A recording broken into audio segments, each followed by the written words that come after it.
Udhembo machielo majaber nyakwara Mogajwang' rwakini machiegni weche manyien mag rameny piny odiechieng' mar wuok tich tarik 22 dwe mar 5 2023. Wan gi weche ma wasechoko ni odiechieng' mangima nyakwara Mogi ka waketo ni gi yor adimba gi sani mondo ibed gi ng'eyo kuom gik mosetimore alwora mari e gwenge mopogore opogore pacho ka kaachiel kod mago mabende mulo konde mamoko mag piny Kenya. Nyakwara Mogi an ka mondo wabed kod chakruok kaka giko kendo aikora kaka ne wasingoni mar kelo ni weche manyien e yo manimba ahinya. Par ni nyalo tudri kodwa e namba 3600 kata bende Facebook mar Ramogi TV Kenya, YouTube kaachiel kod Twitter handle en @Ramogi TV KE mondo mi ilosane kodwa imiwa pachi weche ma wakelo ni sani. Tielo mokwongo mar rameny piny. Tielo mar ariyo biro bedo twak ma thuolo ma okunjo bedni ibedo mabor ma okiwinjo weche manyien kokalo ni televisen mari migeno Ramogi TV. Gie thuolo ni duto tenya kwa Ramogi bed kodwa chakruok nyaka giko. Mokwongo thund weche. Chama sio ya Uhuru ina wenyewe, na hawa wenyewe walinipatia ni ichunge, na mpaka wataniambia wako tayari na wamechagua mwingine nitashikilia mpaka wataniambia sasa patiana mwingine. Jatend piny machon Uhuru Kenyatta oramo ni obiro rakore mager gi jogo matemo kelo tungni e duond bura mar Jubilee. Kama yule kamati ya Otiende na yule mwenzake haiwezi kupata suluhisho kwa mambo matatu, tutarudi uwanjani. Ogai mar ODM Raila Odinga wacho ni katwak jo Azimio kod Kenya Kwanza okogolo negi duoko maber to gidoke ng'anyo bang' jumbe ariyo. Jood bura mar kaunti ma Siaya onyiero weche mayande jalup gavana William Oduolo chwalo e mbelegi ni onge adieri kata matin ka koro giparo mar thiche oko. Machiegni yudo weche manyien adimba kokalo e Ramogi TV. Jaloko marwa iluongo ni Winnie Adoyo, nyinga en George Bati. Duond bura mar Jubilee othicho oko jaod bura mogwel Sabina Chege kod nyawadgi mar Yala Kanini Kega e duond bura no kod lemo mane opodnegi matimore e kinde romo mar jokanyo mag duond bura mar Jubilee mane obagi Ngong Race Course Nairobi. Nyasi mabine no ichwoe kom kod jatend piny Kenya machon Uhuru Kenyatta kaka ogai mar Jubilee. Walter Nyambaga miyo ler mar wachni. E kinde romo mar jokanyo mag duond bura mar Jubilee Ngong Race Course boma Nairobi e kama jatend piny machon Uhuru Kenyatta ne ochope nyasi no mar yango ni en ogai mar duond bura mar Jubilee kata odoko ni ywaruok e kinde kweth ma Kanini Kega kod Sabina Chege kanyakla kod mago mag Jeremiah Kione osebedo ka gidore. Wameamua ya kwamba kazi itakuwa ya vitisho na kulazimisha. Siku ya leo nimewaambia tafuteni mwingine, sio Uhuru wa Kenyatta. Uhuru ne otiyo kodomo no mar loso kuom thuolo mokwongo mar nyiso kweth moko makoni ten duond bura mar Jubilee oseloki. Lakini chama sio ya Uhuru ina wenyewe, na hawa wenyewe walinipatia ni ichunge, na mpaka wataniambia wako tayari na wamechagua mwingine nitashikilia mpaka wataniambia sasa patiana mwingine. Nobody should compel Mheshimiwa Uhuru Kenyatta kuachana na siasa. Lazima tuamue kwa kauli moja kwamba Mheshimiwa Uhuru Kenyatta aendelee na mambo ya siasa. E duond bura no bende othicho oko jaod bura mogwel Sabina Chege, jaod bura mar Yala Kanini Kega e ka gikoni kata mana lemo mageno godo e duond bura no bende koro sethichgie. We also passed the resolution that all members of Jubilee Party who openly promote the policies and ideologies of other political parties outside of Azimio coalition be deemed to have ceased to be members of Jubilee Party and be removed from the register of members of Jubilee. The party also nominated Kanini Kega to Iara.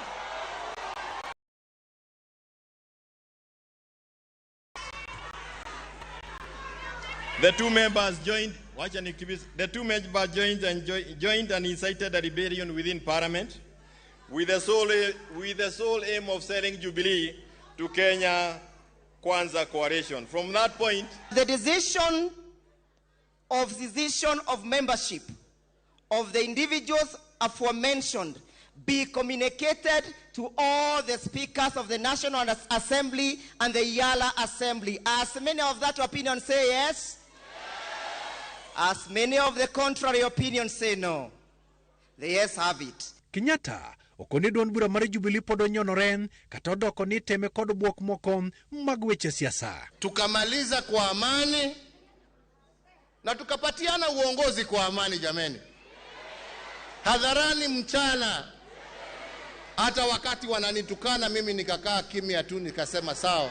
Na yale yametokeza tu matusi, kuiba mbuzi,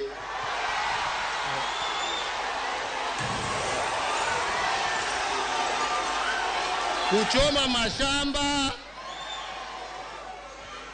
yote wakifikiria wanatisha. Nyasi manyo yore kodoga imarazimio Raila Odinga kanyakla kod jodito magazimio manyo nyonore ningang gibiro chung kod Jubilee. Ukigusa Jubilee umeguza azimio la umoja.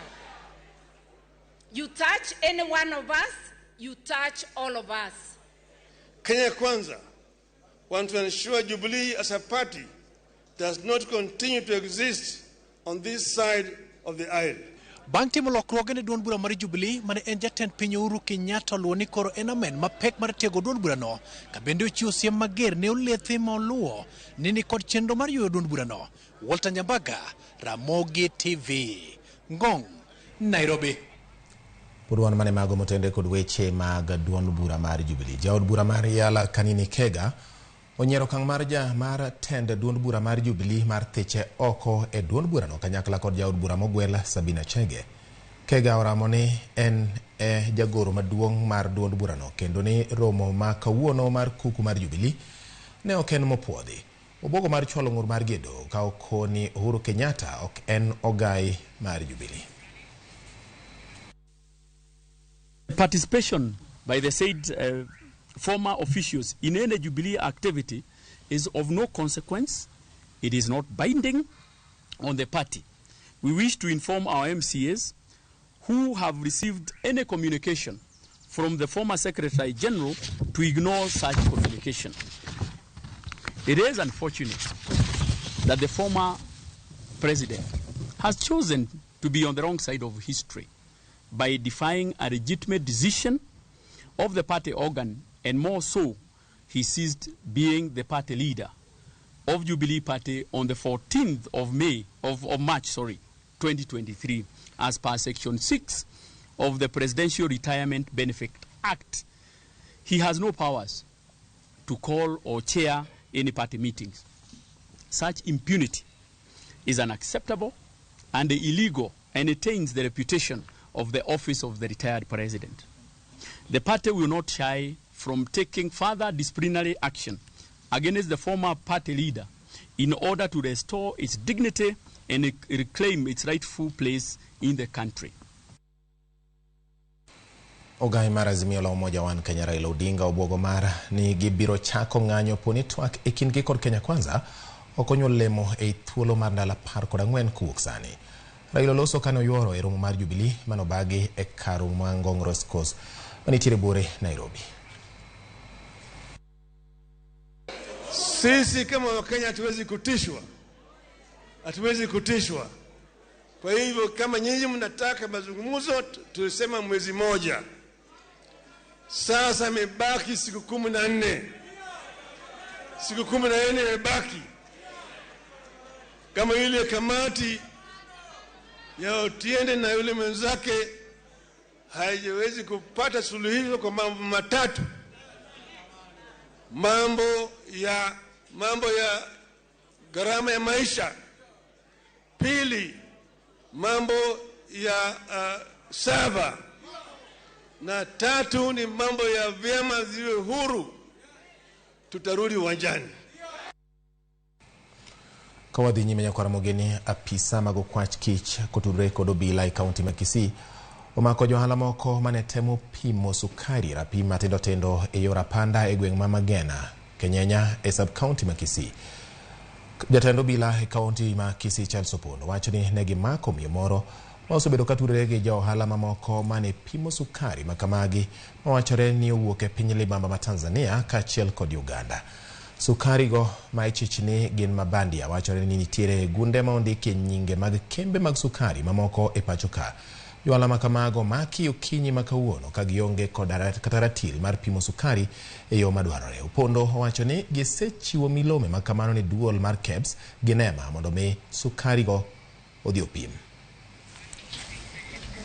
Hiyo sukari mimi naonanga kuna mtu nilikodisha kwa hii nyumba nikampea room, akakuja akaomba nikampea room, akaanza biashara ya sukari. Na hiyo sukari anatoa Mugunga kwa ulizeli za Mugunga. Na sijui hizo zuri saira na ni gani lakini anatoa Mugunga na anatoa paiki na sukisa sukari anapigiwa simu kuja uchukue sukari kutoka kwa duka. Tuweza kupata hii nyumba ambayo inatengeneza sukari, wana repackage sukari. Sukari yetu tumeweza kuipata hapa ni kampuni moja kutoka Uganda, nyingine ya Tanzania na zingine za hapa kwetu Kenya. Alafu wana karatasi za kupack ambazo umeziona kule ndani. Wanapack kwa kilo 1, nusu na kilo 2. Na kwa kweli hakuna weighing machine ambayo iko hapa. Kwa hivyo kwa kabisa ukweli ni kwamba sukari ni kidogo sana. Na pia hatujui uhalali wa hii sukari na pia hatujui kama ni sawa kwa kutumia kwa binadamu. Kwa sababu pale imetengenezewa kulingana vile unaona hiyo hali si hali nzuri. Na kupitia kwa makachero wetu wa DCI tumeweza kufaulu na kunasa mama mwenye hiyo sukari hapa Kenyanya.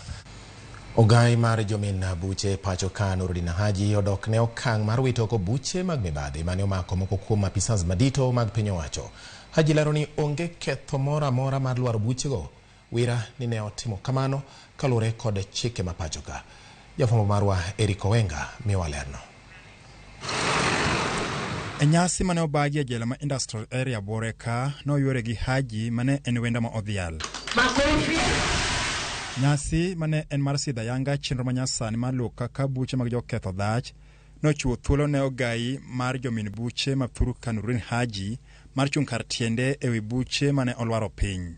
I have become synonymous with withdrawals, but withdrawals are provided under the Constitution and it is a right. And where there is miscarriage of justice, we must, no matter who that person is in society, whether that person comes from the low or the high and mighty, that withdrawal must be applied if it is justified. Haji masani geto lemo mar bedo jatatije kabad miga mar ofwamb kich osebedo ka yudo semo kalo kalore kod okang mar koso rido tol ne jogo machilo mieno.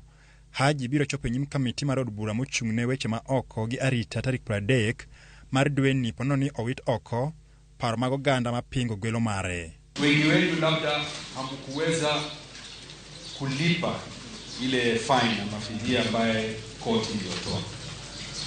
Kwa hivyo tutaangalia na tuone ni vipi tunaweza kuwasaidia ili wale ambao kesi zao ni kesi ndogo na ambazo hazifai ili kuwa hapa, basi tutaangalia namna gani tunaweza kuondoa hizo kesi ama kuweza kuwasaidia ili mwende nje muweze kufanya kazi lakini muweze pia ku access koti.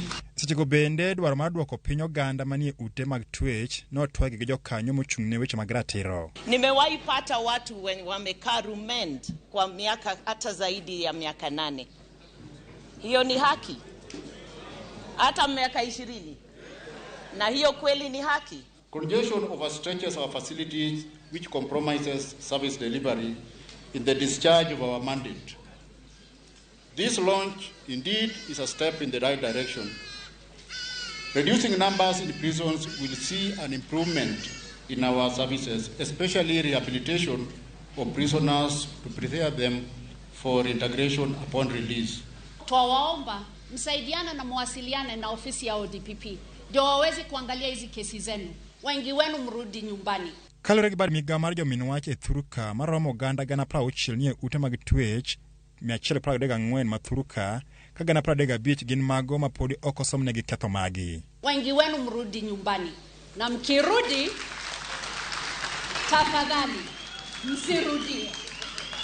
Lazima sisi tuwapatie nyinyi fursa nyingine ya kuweza kujimudu wenyewe. Ukirudi manyumbani Msirudie bana, msirudi hapa, si ndio? We also wish to request the prisons authorities to ensure that when these Kenyans come here, they come back to the public reformed so that we can move forward. Jokanyo e sekta mar ratiro kaachiel kod chike mathuruka koro medo kendo mahino margi maneno ni oganda ma ikano e ute twech mathuruka obedo matin mokalo mar chiwo thuolo makende kaka buche magi ibiro yalo e kinde mabiro. Eric Owenga, Ramogi TV, Nairobi Rumand, Nairobi County. Erokamano nyako Ramogi kuom keto Ramogi TV okawo yweyo marwa mokwongo ge ka e weche manyien mag rameny piny odhiambo ma kawuono mabende nang'isi ni mama na tielo mokwongo. Mar ariyo wan gi twak Ishmael Koyo mabende en achiel kuom jagoro e weche motenore koda neno ni kwe obedo e duond buche mag siasa kata tungni manyalo bedo e duond buche mag siasa oyudo yo makare mar kweyogi miluongo ni Liaison Committee biro bedo kodwa ka mondo wang'e ni to ere kaka inyalo tiek moko kuom tungni ma osebedo e duond buche mag siasa pacho ka. Ranyisi duond bura mar Jubilee nyaka gie sani nitiere Wedea maka kod kacha. Nyako Ramogi ma biro e tielo mar ariyo ka ok idhi mabor to ibiro winjo chuny twak mana e rameny piny. Gie sani walidhe moko kuom oteni ariyo adek injalo mosendiko na Benta nyar ong'any kawuok Misambi wacho ni aneno maler ahinya dala mar Kabondo Misambi wach jo Jubilee omako dhoga ndi Kenya wani dwaro mana lamo gik matimore odhiero wang'a. Erokamano Ramogi News yudore yo makare ka wan Rudi Kopany iluongo ni Awiti Jarudi Kopany. Erokamano Awiti Jarudi Kopany aneno maler ahinya e gwenge mag Uyoma Missouri anto gik matimore Kenya waka mora ma okanyal wuok mano iluongo ni Vin wuod Nyaseme wacho ni gik matimore Kenya miye mor ma wuok ka ng'ama gole Kenya no makoro chwanye. Evans Oyuga Wasonga wuod Konge wacho ni ayie kod jo Azimio kum chung margi an kod James Duge Jamalonga game. Erokamano nya wan kaka jotelo wanyis telo maber e piny ne jopiny Isaac Sala mara Kabondo Misambi. Erokamano inya kum keteka ler adua akiapingo ler adua akiapingo Mawuda Kingley Village Kisumu North Ward mchini Ramogi juu sana. Erokamano inya nyako Ramogi we mondo wakaw yo marwa gi kanyo ka wadugo por wan gi mamoko e weche manyien kasto bang' obro donjo twak kik idhi mabor.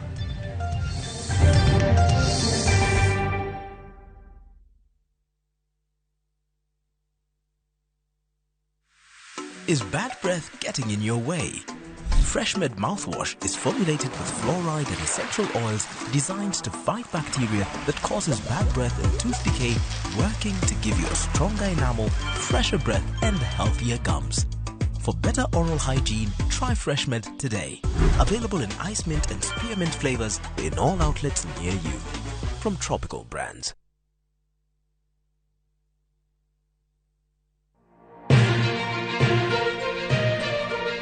Weche manyien mamulo dhod chunyi maiye gin mago machiegni kodi. Weche thieth, anyuola, ohala to kata rita. Ka otuch to wan kode. Kotimore skunde e gweng'u ne wedeni kata osiepe magi duto wan go. Wan kae mar neno ni ng'eyo gima biro kendo bedo gi ikruok motegno. Onego ing'e gima timore e seche motimore mapiyo piyo to mae e kama iyude wechego. Nikech Kenya en marwa waduto to Ramogi TV en odwa. To kendo wantie iye kanyakla achiel kaka onagi. Ma en rupiny kod mbaka oromo. E Ramogi TV. Sud machiegni mondo wago mbaka.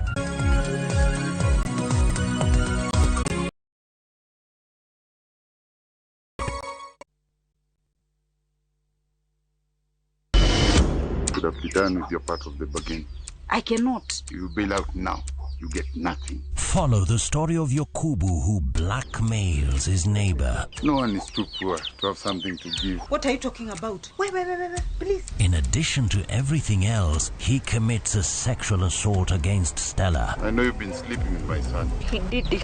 Who did what? He told me he was going to kill me if I told anyone. What are you doing in my house? We are pregnant. How sure are you the baby is even yours? Now Stella is pregnant and a lot more truth is about to come out. There's this secret. Ubako magini kupatiana story na to suspense. We have another brother. View Sasa brings you an exclusive series, Dreadful Twist.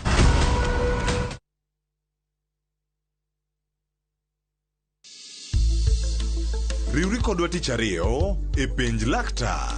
Ka wawuoyo e yore mopogore ma kompyuta nyalo ketho wang'. Kod Dr. Jack Jalango mar Equity Afya Kisumu kod Kondele. Mana e penj laktar. Sa 12 odhiambo, kik bai.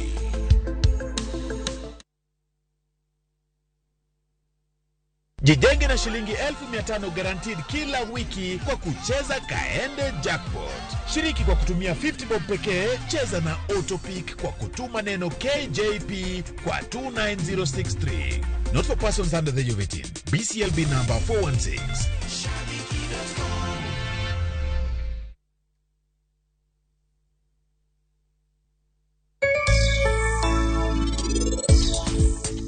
Anaduange adiera mari tapki. Emomiyo analuongo ng'atni kae. Kuro gimoro amora mana bro penji sani, adwani duoka. Nyisa ni in nyingi ng'a.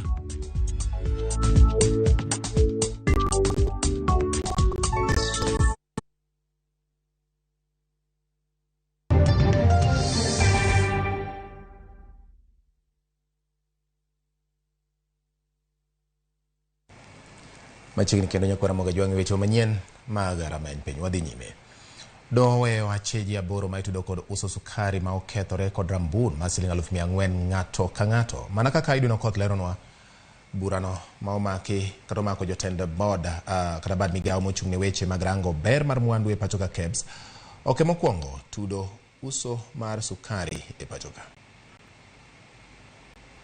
Edo mar Milimani, jatatije mar bad migawo mochung'ne ber mar mwandu ma pachoka kata KEBS Bernard Nyiraini, Derek Kago, Peter Mwangi, Crispus Waithaka, Mohamed Ali, Abdi Yusuf kod Pauline Njeri ne ochope nyim jang'ad bura Lucas Onyina ka otudgi kod kuo mar sukari marach mane ogole tok chik kendo ne ochope chiro. Sukari go manego gi romo siling $20,000,000 ne olal kama ne okan gi e gwenge mathika kama ichich ni kata bang' yango gi kaka sukari ma ok onego tigo kod dhano. Achije go ne ogolo gi ma uso gi e chiro. Bernard Njiraini, ma en jatatije mar KEBS kod jalup komishona mar choko osuru e KRA Derek Kago, bende ne otud kod ketho mar tiyo kod apise gi marach. Achije aboro go duto ne okwedo ketho mane otudgi go. Conversion of condemned brown sugar into industrial ethanol through the process of distillation, an act which was prejudicial to the Office of the Commissioner of Customs and Border Control, Kenya Revenue Authority. Bernard Njiraini, true or not true? Not true. Okil margi ne ogoyo bade piny ni onge achich kata achiel manyalo ringo. Omiyo nego wegi kod rambun mondo giyal ka ginoko. Mana kaka moko kuomgi osebet ka ni oko. Bang' kane omaki kod obila. Your task now is to assess the ability of the accused persons to attend court. Kwayo makamano jang'ad bura Lucas Onyina ne owinjo kendo ne oweyogi kod rambur ma siling 400,000 ng'ato ka ng'ato ka bura dhi nyime. Each of the 8 accused persons herein is granted bond of Kenya shillings 800,000 with one surety, each in similar sum, with alternative cash bail of Kenya shillings 400,000 with one contact person each. The accused persons are each ordered not to interfere with any of the prosecution witnesses at all. The defense be supplied with copies of witness statements and documentary exhibits intended to be relied upon by the prosecution, and we'll have a pre-trial date of 6th of June this year. Crispus Waithaka mane omaki ka olore paundege ma JKIA bende ne ochope nyim doho matin ne seche 24 bang' meko mare ka itude kod kuo mar sukari go mathoth kipok oyudore. Juma mokalo, jatend piny Kenya William Ruto ne oriembo jotije 27 mag bede migepe mopogore mane otud kod lal mar sukari go. E kinde mane sukari masani buche omako jotije piny owacho kod jotimo ohala ne donje pachoka, sukari moko bende ne omaki e dho wadh nam chumbi mane wachore ni otimo sum. Jood bura ne otamore puodho ripot ewi sukarino mane otudo moko kuom jotelo e piny owacho. Okang' mane oiko nonrono chutho. Achije 8 ma otud kod lal guonde 20,000 mag sukari ma sani medo kelo liet e bede migepe mag piny owacho biro dok e nyim doho tarik 6 dwe mar 6 higani. Edwin Okoth, Ramogi TV, Nairobi. Owere kod wach mar sukari Ramogi koro ni wadhie motende gi weche mag apaya. Kama oyudo ni ji 5 owito ngimagi Isinya e kaunti ma Kajiado bang' bas moting'o jowuoth 50 bayo yo kendo ng'ielore oko. Yangore ni basno ne owuok e kar saa 1 mar okinyi koting'o jowuoth ma gin jotij puodho moro. Kata kamano brege ne oduogo chot bang' ringo kuom kilomita 3 kende. Ne gidhi e puodho moro manitiere gwenge ma Kiserian. Joma oyudo nyuok osetimnegi thieth. Masirano oyangi kod komanda mar obila ma Isinya, Patrick Manyasi.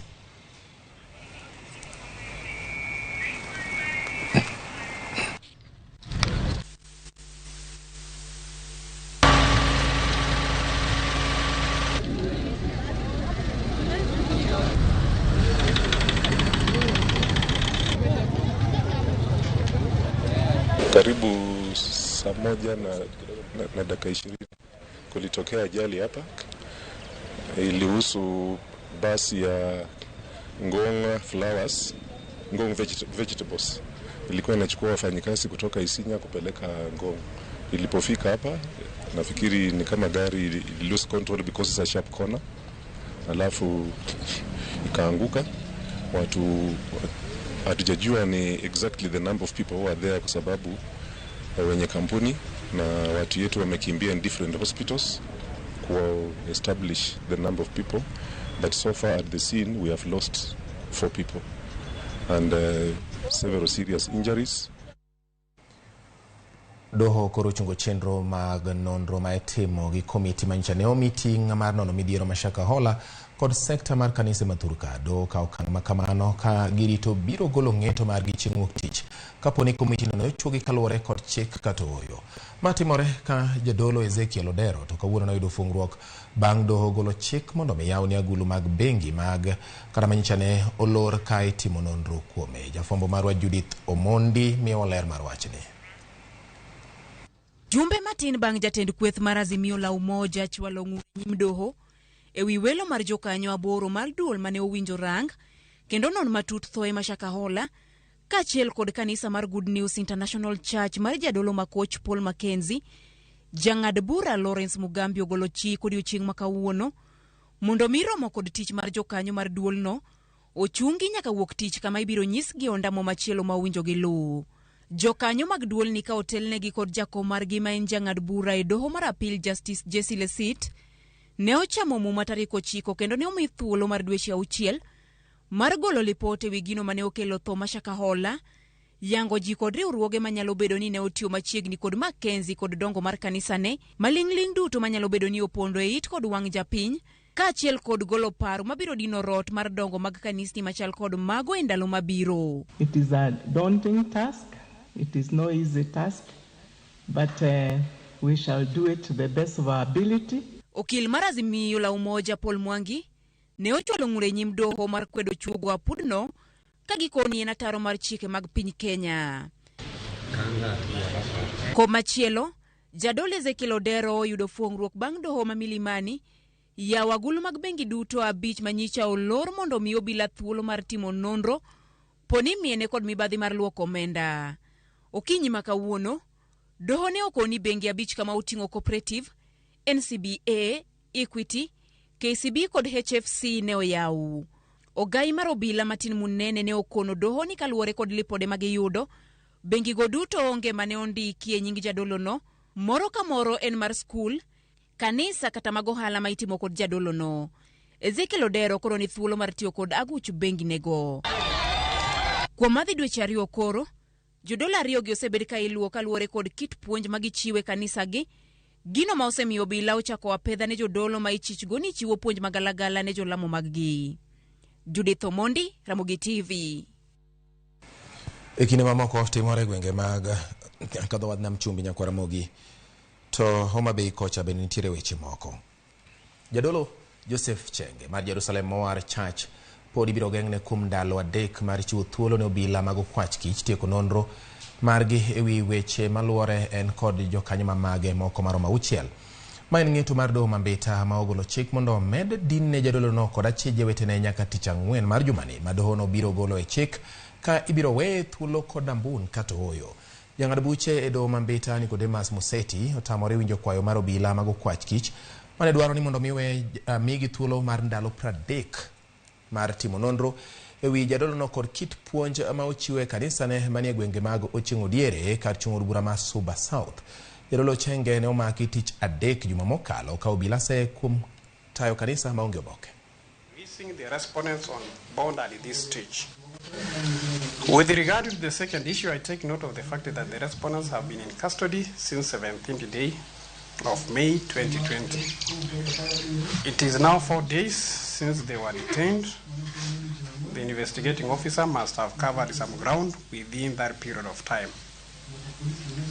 I'm arrived to the fact that with the technological advancements, investigations take much less time as opposed to the old order challenges. In view of the aforesaid, I hereby order as follows.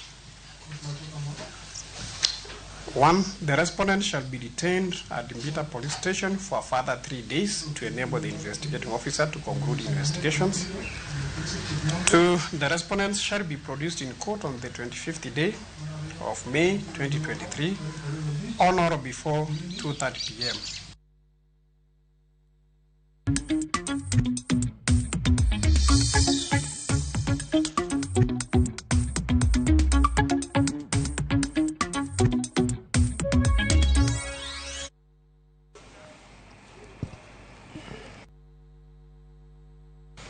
Koro wadonje motende kod weche mag ohala nyakora Ramogi. Kambi mar majand chai miluongo ni Ekatera kwano lal bang' masinde mag 4 mag ng'wedo chai ne wang' gi jong'anyo.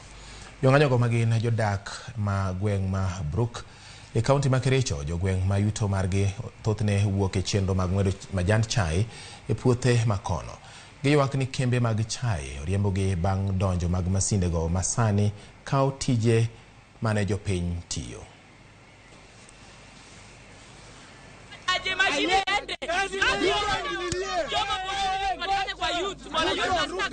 Mutaya alituambia kabisa kwa Rosavi, baada ya hii nitaongea na watu wa estate. Walisema ukweli? Ameandika nani? Hakuna. We are politely requesting that you take the CEO Sylvia.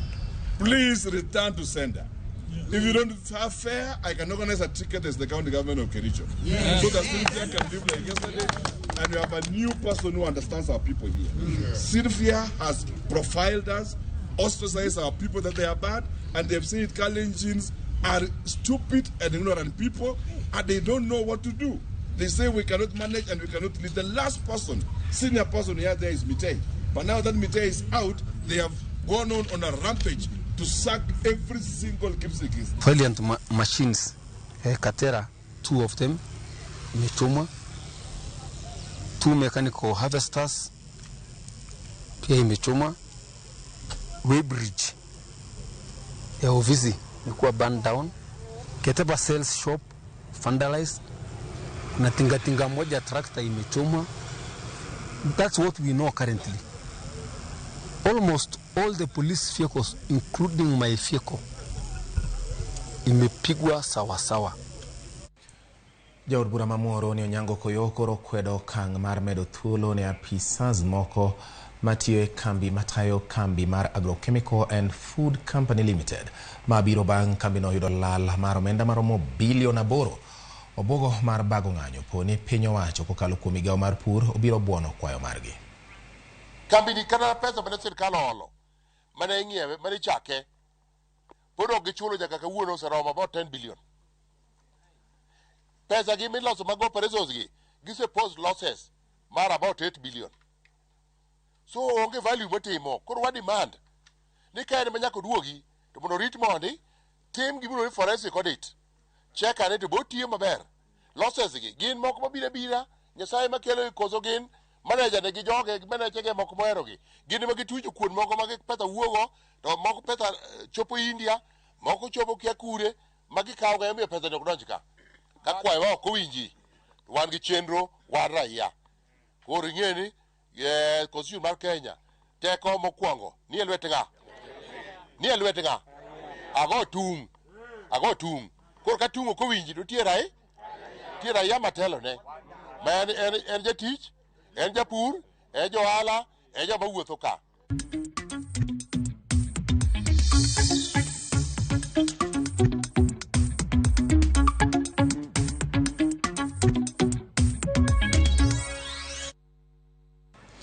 Erokamano nyakoro Ramogi kuom keto Ramogi TV weche manyien mag rameny piny. Koro wadwani wayue gi ka, kata kamano mama ne tielo mokwongo kaka nasingo nikech tielo mar ariyo biro maliet matamre gi nono nyakoro Ramogi. Obiro koliet ka nikech twak marwa mulo gigo ma otenre kod gik matimore piny Kenya ahinya to e duond buche mag siasa. Kinde ka kinde waseneno ka duond buche mag siasa bedo kod tungni, gibedo kod chapni, okak neno.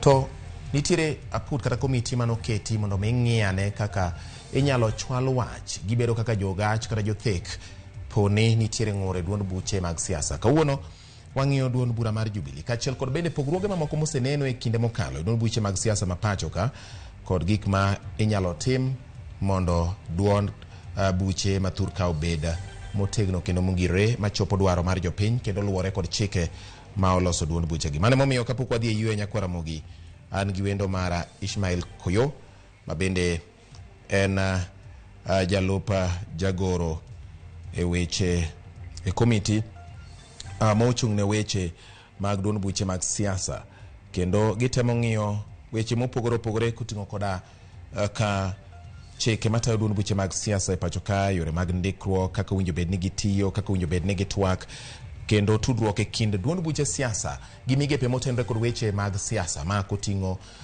duol mochung' ne weche mag yiero kod kiewo e pacho ka IBC kod weche mamoko ma makore kod duond buche siasa gi josiasa. Ishmael bende en jagoro maduong' mar duond bura mar National Liberal Party kendo wabiro losane kode machiegni ahinya. Wendo wani nitiere Kisumu, adwani mondo ifwanya kwa Ramogi Ajwang' giwinji duondi ging'eni intie kasto wadhi e yweyo ka oduogo to koro twak achiel kachiel. Ishmael oimore. Amosi no imore ahinya kendo amoso nyikwa Ramogi ni midhiambo makare. Amora ahinya kido thuolo mar loso kodwa ahinya kotende kod gigo matimore e duond buche mag siasa kendo wadhi mana yweyo matin ka waduogo to koro twak marwa achiel kachiel. Nyakwa Ramogi, erokamano kuom kete e Ramogi TV gi thuolo ni jaloko mara obedo Winnie Adoyo ka waduogo to koro twak marwa achiel kachiel gi Ishmael Koyo mana bang' thuolo machuok.